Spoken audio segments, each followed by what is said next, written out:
Scott Brown is the CEO and founder of VRYNT, and his background is an executive at multiple Fortune 500 companies and startups. Some of the startups are Octoshape, Veracity, and some of the Fortune 500 companies, Warner Media, AOL as well. So, Scott, welcome. Great to talk to you today.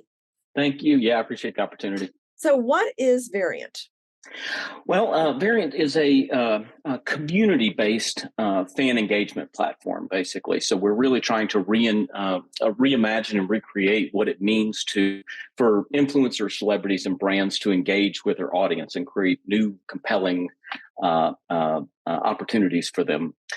We use NFTs to do that as a technology, but really, what you don't even have to say the word NFT, because what that technology is just very well suited to be both a credential, but also a reprogrammable store of benefit for users. So if we can play games with those things, we can start creating a really cool experience for fans.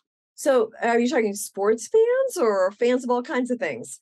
It's funny that you say that. It's really all kinds of things. It turns out that, it doesn't matter if you're an influencer, like on TikTok, for example, or if you're Netflix with a TV show series, or your studio or a sports team. Fan engagement really is the same across all of them. They all have the same challenge. They need to engage their fans and get them lost in their brand for the time between their thing. And if it's TikTok videos, then it's between their TikTok dances. And if it's sports teams, it's between their games. And if it's a Netflix series, then it's between their TV episodes, right? Yeah. So it's really the same thing that, time is so distracted now with so many things pulling at people's attention. The real thing is, how do I get my fan base lost in a game and thinking about my brand and having fun and participating in it? Yeah. So explain how it works and what is the unique kind of selling feature of the platform? Gotcha. Okay. Yeah, sure. So really what we do here is brands or celebrities or influencers come in and they create their collection. But, it's not kind of like the traditional way people think about NFTs and collections where, the brand decides what they're going to make and try to sell it to their community. That's kind of the 101 version. This is more of a thing where the brand comes in and creates a sandbox to collaborate with the community, essentially. So what we want to see is the brand put some DNA elements in there where they can control the experience, but the communities get to come in with their creativity and they actually create the digital collectible. So that's the kind of first big thing, is we want to tap into that, I don't know, almost meme culture to really get the community dug in and contributing their value to the effort as well. Interesting sandbox analogy. I've kind of heard that before with NFT. I didn't mean like sandbox like metaverse. Right. And it's kind of like the community contributes a lot, which I think is the theme, with a lot of the NFT. Absolutely. So would your customers be more brands then? And if so, how do they get involved and why should they get involved? Yeah, it actually is really well, when you say brands, it's a funny term, right? Everyone has a brand. It doesn't really matter if you're an influencer, or a team, or Nike or Netflix. Everyone has a brand. So it's really more of do you have a fan base, or are you influencing a set of people? And if you're influencing a set of people, then yes, you can get involved. And obviously the way they get involved is to contact us and begin to work on a collection together. So we do that. And then why would they do it? It really is super simple. It's just to create an environment for fans to get lost in their brand, essentially. One of the things too is kind of the gamification of it all. Is that incorporated into this as well?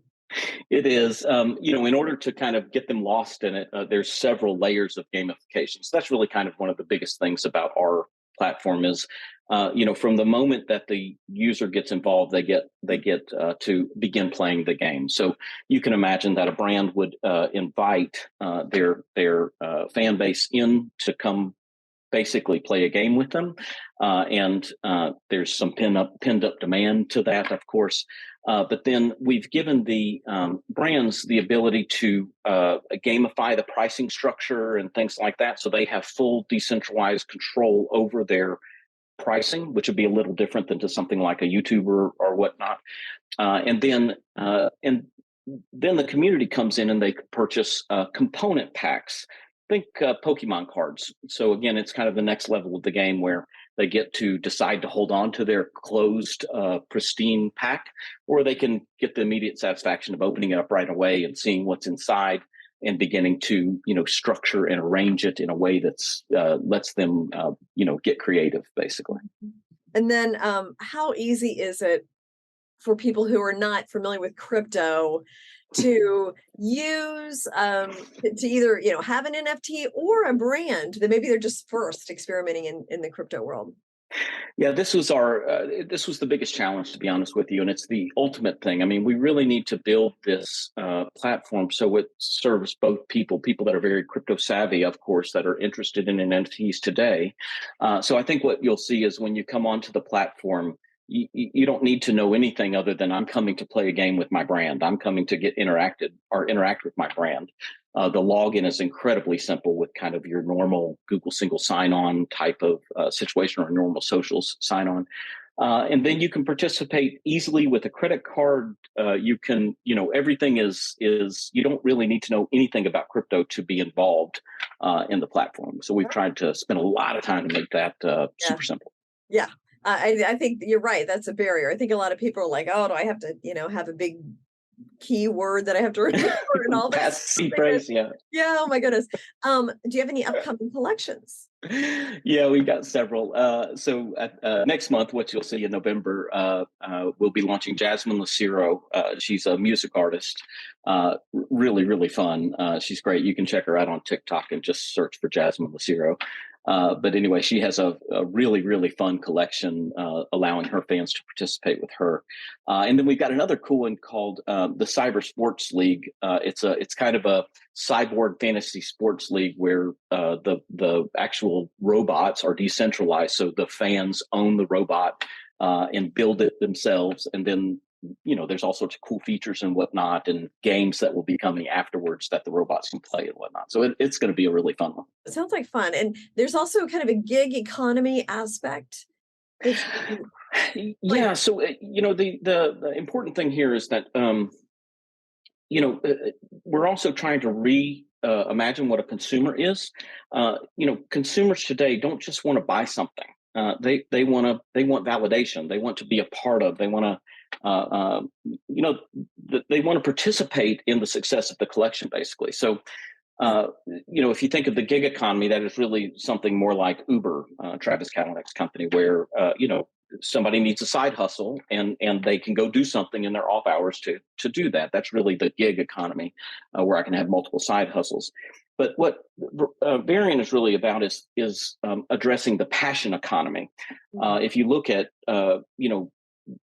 people contribute a lot of time just for validation. I mean, for fan art and things like this. I mean, people will spend a lot of time there. So what the passion economy is about is creating an economy where you can have a side hustle and you can actually make money, but you're doing something you're passionate about. It's not like a job. Interesting. I love that passion economy. That's like the first time I've heard that. So, and you mentioned the community. So there's community marketplace. I mean, once the community gathers, then what happens? Yeah, so you can imagine you come in, you play the game, you get lost in making your creation, and you can engage with the community while you're doing that because you can trade components that you have, and then you can trade your digital collectible once you're done with it and things like that. So that's a fun thing, but then the brand gets to interact with those people. If you could imagine, you end up with a collection of credentials of people that have a piece of your brand, essentially, and then the brand can interact and re-interact with them by adding benefits to those things over time. So you can imagine, a brand may say, "Hey, listen, if you have one of our digital collectibles and you happen to build it with this specific component, then you get this promotion, basically." So the neat thing about that is what we're really doing for brands is, brands spend a lot of money on fan engagement today, and that's all a direct marketing expense or an indirect marketing expense, where they spend the money over here and they look over there and say, "Well, did the revenue come back in?" But what we're doing here is offering the brands an opportunity to flip that model upside down. So now the promotional fan engagement stuff that they used to do is really a direct revenue source now, but the community gets to participate in the success of it as well. So I think it's a really neat. I've never seen anything like that in my career, so it's Yeah. a neat thing. It's a totally new way for brands and fans to connect and for them to be engaged with you. I mean, we Yeah, really never had that before. So, oh, fascinating. Well, thank you so much, Scott, for explaining VRYNT, and good to meet you. yeah. I appreciate your time. Thank you.